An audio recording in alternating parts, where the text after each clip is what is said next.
আসসালামু আলাইকুম ওয়া রাহমাতুল্লাহি ওয়া বারাকাতুহু। সম্মানিত মুসলমান বাবা ভাইরা আমার, দেশে বিদেশে যারা যেখান থেকে আমার আজকের এই ভিডিওটুকুন দেখতেছেন, সকলকে জানাচ্ছি প্রাণঢালা অভিনন্দন ও শুভেচ্ছা। আশা করি সকলে অনেক বেশি ভালো আছেন। মহান রব্বুল আলামিনের কৃপায় আলহামদুলিল্লাহ আমি অনেক ভালো আছি। পবিত্র ঈদে মিলাদুন্নবী সাল্লাল্লাহু আলাইহি ওয়াসাল্লাম, এই মাস পবিত্র রবিউল আউয়াল মাস, যেই রবিউল আউয়াল মাসে 12 তারিখ সুবহ সাদিকের সময় আল্লাহর নবী দুনিয়ায় আগমন করেছেন। সেই সুবাদে মহান আল্লাহ তাআলার দরবারে শুকরিয়া জ্ঞাপন করি যে আল্লাহ তাআলা এই পর্যন্ত আমাদেরকে নেকের সাথে হায়াত বাড়িয়ে দিয়েছেন। তো আজকের মূল আলোচনাটি হলো পবিত্র ঈদে মিলাদুন্নবী সাল্লাল্লাহু আলাইহি ওয়াসাল্লাম এর বিষয় নিয়ে প্রথম ধাপের আলোচনা আমি আপনাদের মাঝে তুলে ধরার চেষ্টা করতেছি। শুধু আজকেই জানব পবিত্র ঈদে মিলাদুন্নবী সাল্লাল্লাহু আলাইহি ওয়াসাল্লাম এটা আসলে কি, এটার মূল উদ্দেশ্য কি, সেটা একটু জানার চেষ্টা করব।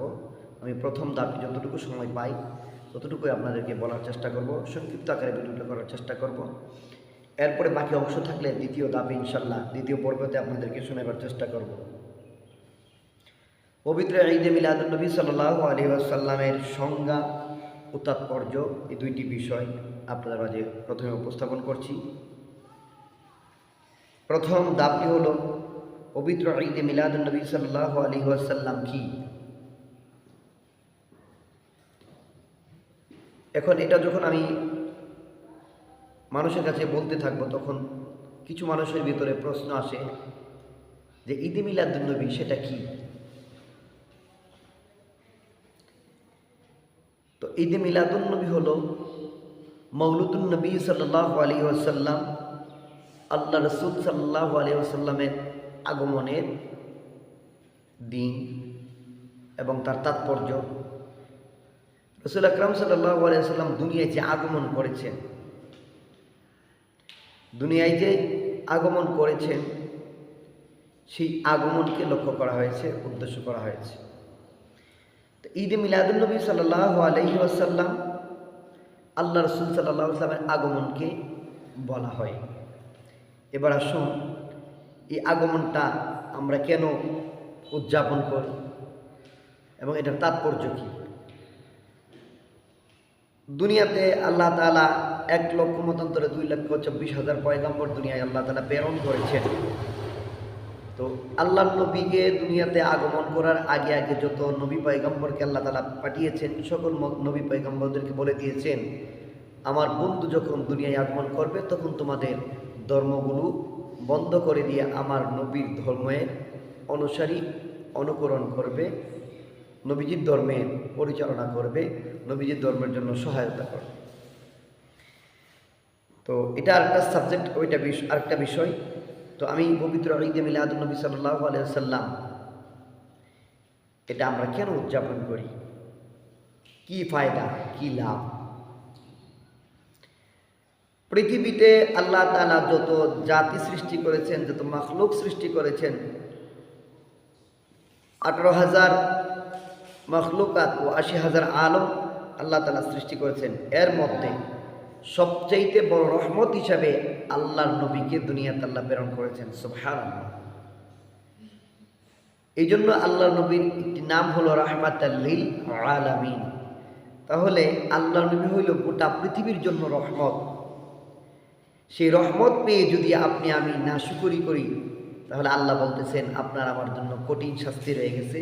সেটা কোরআনে আল্লাহর ভাষায়, আমার কোনো ভাষা নয়, আমার কোনো বলা নয়, পৃথিবীর কোনো আলেমের ভাষা নয়, সেটা হলো আমার আল্লাহর ভাষা। আল্লাহ কোরআনে বলছেন, লা ইন শাকারতুম লা আযীদান্নাকুম ওয়া লা ইন কাফারতুম ইন্না আযাবি লাশাদীদ। ও দুনিয়ার মানুষ, আমি আল্লাহর পক্ষ থেকে তোমরা রহমত পাওয়ার পর আমি আল্লাহর দরবারে যদি শুকরিয়া আদায় না করো, না শুকরি করো, আমি আল্লাহ তাআলা তোমাদের জন্য কঠিন শাস্তির ব্যবস্থা করে রেখেছি। আপনি শুকরিয়া করবেন রহমত পাওয়ার পর, রহমত পাইলেন, শুকরিয়া করলেন না, তাহলে আল্লাহ তাআলা আপনাকে আর দ্বিতীয়বার রহমত দিবে না। তাই নবীকে পাওয়ার পর আমরা যে রহমত পেয়েছি সে শুকরিয়াতান আমরা মওলুদুন নবী সাল্লাল্লাহু আলাইহি ওয়াসাল্লাম উদযাপন করি। আবার কেউ কেউ বলতেছে মওলুদুন নবী করার দরকার নাই, সিরাতুন নবী করুন। সিরাতুন নবী করার বিষয়, আমলের বিষয়, আর মওলুদুন নবী উদযাপনের বিষয়। মওলুদুন নবী কোনো আমলের বিষয় না, উদযাপনের বিষয়। আর সিরাতুন নবী হলো আমলের বিষয়, যেটা আপনি আমি রেগুলারলি করে যাচ্ছি। যেমন আল্লাহ তাআলা বলছেন ঈমান আনার পর ইয়া আইয়ুহাল্লাযীনা আমানু, হে ঈমানদারগণ তোমরা যখন ঈমান আনবে তখন কি করো? সালাত আদায় করো, রোজা রাখো, তাসবিহ তাহলিল পড়ো, কোরআন তেলাওয়াত করো, ইসলামের নিয়ম অনুসারে চলো। আল্লাহ রাসূল সাল্লাল্লাহু আলাইহি ওয়াসাল্লাম তাই শিখিয়ে গেছেন। ঈমান আনার পর ওই বান্দার কাজ হলো 5 ওয়াক্ত নামাজ আদায় করা, সরল সঠিক পথে চলা, এই জন্য সিরাতুল মুস্তাকিমের দিকে অগ্রসর হওয়া। যে এই কাজগুলো হলো সিরাতুন নবী, যেটা আপনি আমি অহরহ করে যাচ্ছি। নামাজ পড়ছি, রোজা রাখছি, ঈদের নামাজ পড়ছি, সালাতুত তাসবিহ পড়ছি, নফল পড়ছি, ইশরাক পড়ছি, চাশতে পড়ছি, যত নামাজ আছে, যত ইবাদত আছে, যা করতেছি সবগুলো হলো সিরাতুন নবী। তো সিরাতুন নবীর কোনো ডেট নাই, সময় নাই, ক্ষণ নাই। আপনি সিরাতুন নবী রেগুলার করে যাচ্ছেন। আর যারা করে না তারা তো কিছুই করে না, নামাজও পড়ে না, তাসবিহ তাহলিল করে না, জিকির করে না। এরকম বহু মানুষ আছে আপনার আমার সমাজের মধ্যে। তবে মওলুদুন নবী হলো প্রত্যেক বছর একটি মাস, সেটা হলো রবিউল আউয়াল মাস। তাছাড়া আমরা প্রত্যেকবারই কোরআনের আয়াত পাই। আল্লাহ কোরআনে বলছেন কদ জাআকুম মিনাল্লাহি নূরুন ওয়া কিতাবুম মুবিন।